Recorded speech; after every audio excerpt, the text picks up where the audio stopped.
So everybody, I want you to know, we'll start in a few minutes, but we've posted the videos.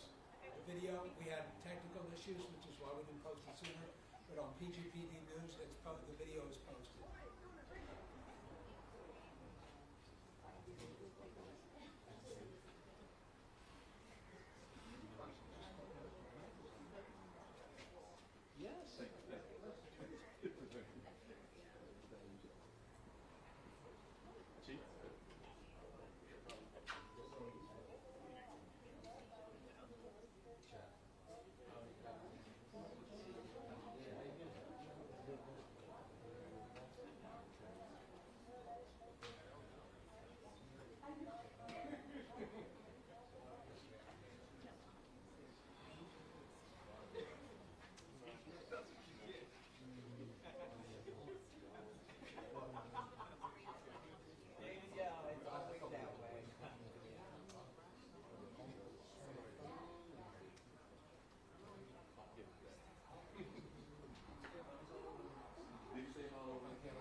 about 5 minutes or less.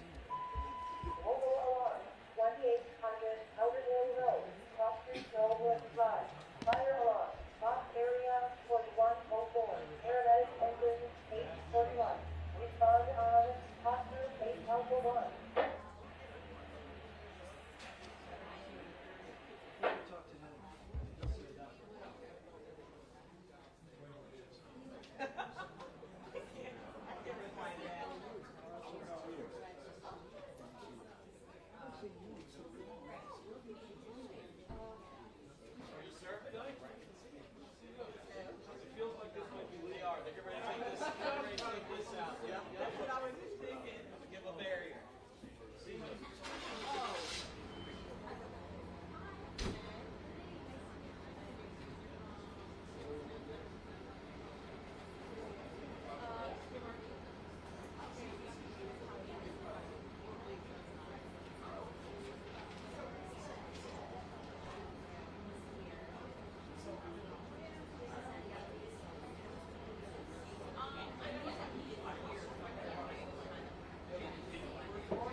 Everybody ready? We're about to get going.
Good afternoon.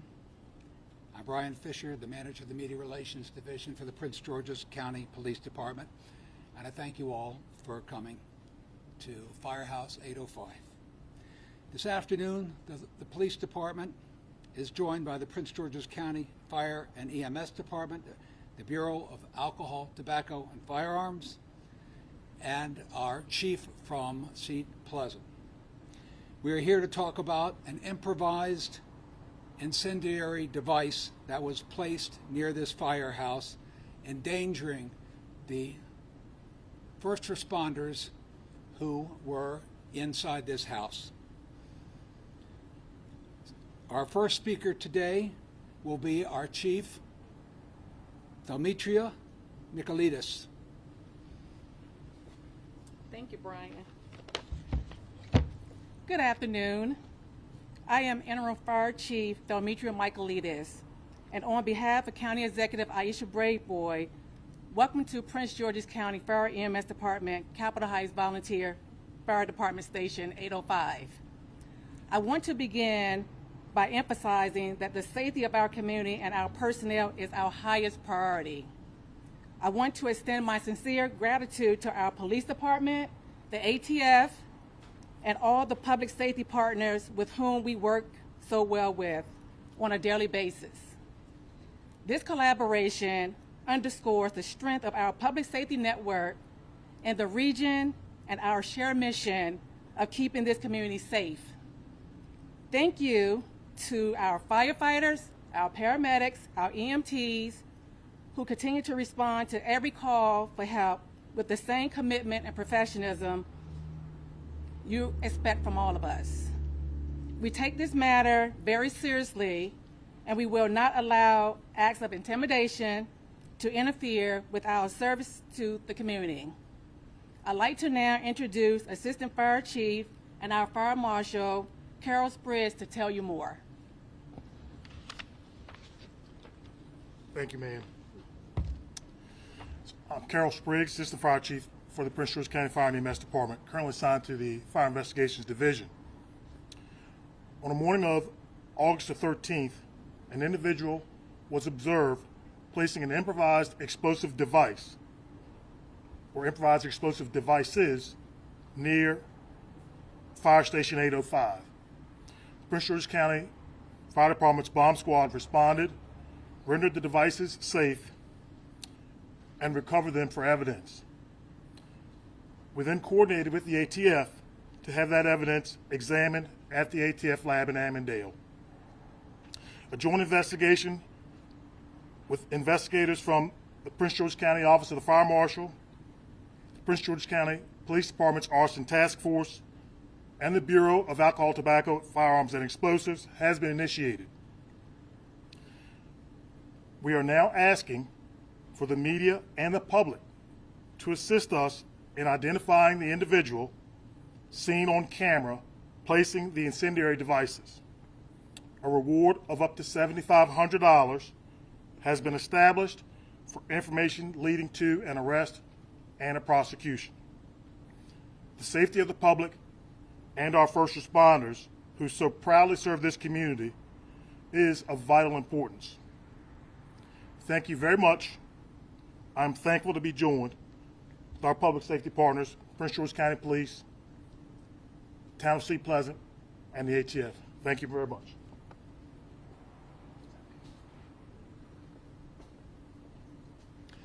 I'd now like to introduce you to the Deputy Chief for Homeland Security, James McCreary.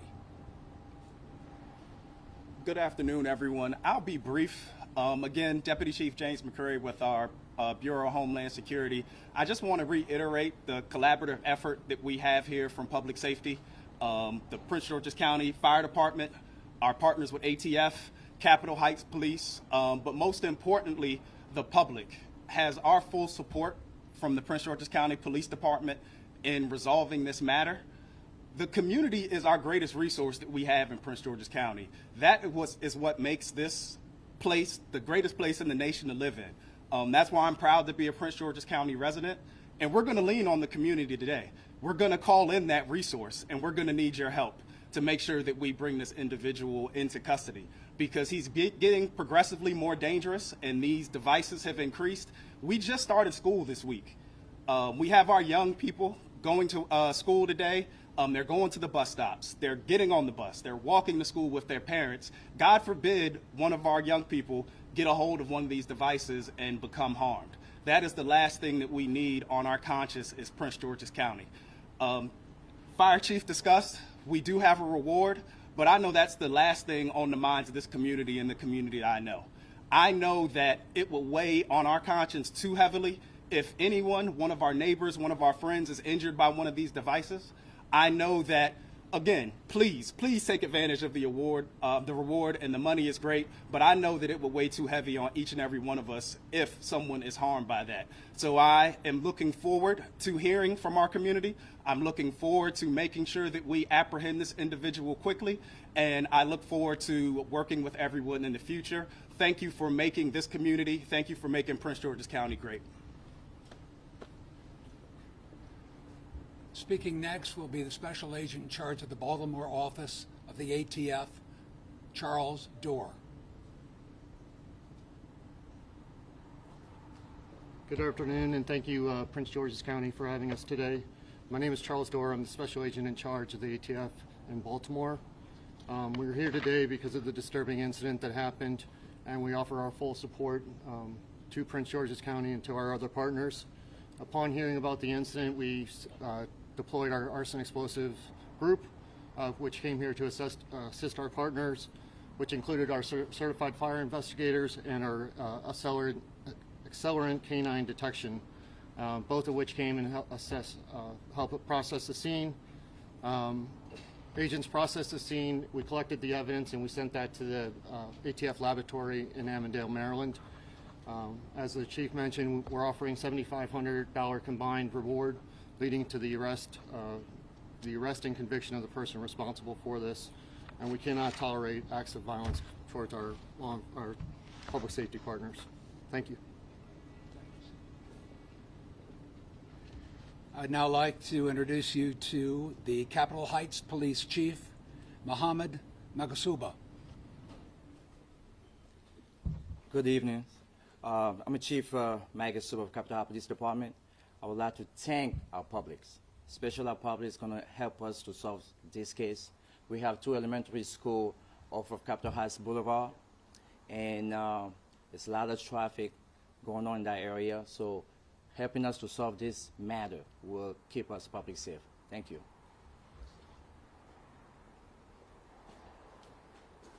Thank you very much, Chief. I'd like to recognize our DCAO, Mel Powell, who is here with us today, and B.J. Harris, who is our Chief Deputy of the Fire Department. And we'd like to welcome questions if you have any. Alan Eder, WTOP. Thanks, Brian. I heard the deputy speak about these devices are getting worse. Is that what he said? Did I mishear him? Are there other incidents that are linked to this? Yes, and I'll defer to Chief Spriggs as well. But there were 3 devices at this location. From what we've seen, the initial devices were inert. But again, they seem to be progressing. The last device that we had at this location could have been something potentially that would have harmed someone if it was able to be activated. So we definitely want the public to know that we want to ensure that we're protecting our individuals. Chief Magasuba mentioned the schools that are in the area. It's on a public roadway. People walk through here every day. The last thing we want is for somebody to be injured. Can you say specifically on the property where they were located? I don't believe we want to get into some of the specifics of the case, so we're going to make sure that we keep that investigatively close. But Now, at least one of them, Alan, you'll see on the video, and that's why we put the video out. Any other questions? Jasmine. Were all 3 placed at the same time and on that day in August? no, and again, we don't want to get into too many specifics, but no, they were at different times, at different times, different incidents. Thank you. They're all in August? Say again, Darcy. Did they all date back to the month of August, or how long has this been going on? Chief, how long has this been going on for? So they were not all in August. It's been approximately 3 months. So there were 3 separate incidents that have occurred at this one particular fire station. Can you talk any more about the actual devices themselves? Are they like pipe bombs? Are they like a couple were inert, but one potentially could detonate? Was there any effort to actually make this explode? So again, we don't want to divulge too much information as this is an ongoing investigation. We really are soliciting the help and the input from the public in identifying the suspect so that we can get some answers to some questions that we have. We asked Agent Dorr, though, what this was. Was it a Molotov cocktail? Was it gasoline in a container? It would qualify as a destructive device under federal law and state law. Destructive device is what we. More specific, like, what was this guy? Was this like a very novice kind of thing, or was this elaborate? I would say similar to a Molotov. So it's a gasoline product that could possibly have been ignited. Similar to a Molotov. And you, I'm sure, handle these things all the time. You've seen the video. Just by the person's maneuvering, moving it around, what do you suspect he was trying to do? I mean, the way I see it, he was trying to intimidate the people that work here, and that's why we think it's a grave threat. So, Chief, someone from the fire department, is this intimidating the people that work here? I mean, how is this affecting daily operations? People coming to work, going to sleep in here, the whole thing? So, you know, this fire station is occupied 24 hours a day. And obviously it's disturbing when anything like this occurs, specifically with regard to our first responders. But the women and men that work in this station have continued to show up each and every day. They continue to provide a service to this community, and they will continue to do so. Are you aware of any threats or anything? No, sir. No threats. Unsolved couple of cars set on fire at the police station a while ago, police headquarters a couple of years ago. Any thoughts this could have anything to do with any of that? At this point, we do not see a connection in the 2 incidents. And again, your concern is for the people here. If something were to ignite, there's a risk of bodily harm to your first responders. Yes, sir. Absolutely. Do you believe there's a connection to any other incidents, or do you think it's isolated to here and there? So the information that we have today, we believe that it's isolated to this one particular station. We've reached out to our partners in the region, and there have not been any other occurrences, any other similar occurrences. And it looked like, at least from the video, it was in daylight. It wasn't like trying to come out at 2 o'clock in the morning. And are any safety precautions happening here to protect the workers? Yes, ma'am. I'm trying to understand, if this has been going on for a number of months, as you indicated, what's the timing now that this is being made public? So we were able to obtain a video which was released today, and this is our opportunity to get the community involved. We were very fortunate to be able to get very, very good pictures and video of the suspect, and so now we have a great opportunity to get that person in and to question him. Sir, was he ever witnessed by anyone besides getting caught on camera? Did anyone ever, the other incidents, actually see him do it? No, sir. Can you say anything about the other photos, and like the Tom and Jerry jacket and things like that? Like, what's the context of the additional photos? Yeah, that were released? well, that's all part of the investigation, Darcy, and I would tell you that we are confident because of items like that. Not too many people walk and wear a Tom and Jerry jacket, right? But we're confident that there is someone who knows where this person lives, has seen this person walking around in this jacket, and we are confident that with the public's help, we can bring this person to justice. We always put the safety of our residents and of our first responders before anything else. And the question was asked, were they intimidated by these explosive devices? And it doesn't matter whether or not they were intimidated. As Chief McCurry said, this could hurt any of our residents at any time. So it is really essential that we count on you, ladies and gentlemen of Prince George's County, to help us bring this to a close. Thank you very much. Thank you, everybody.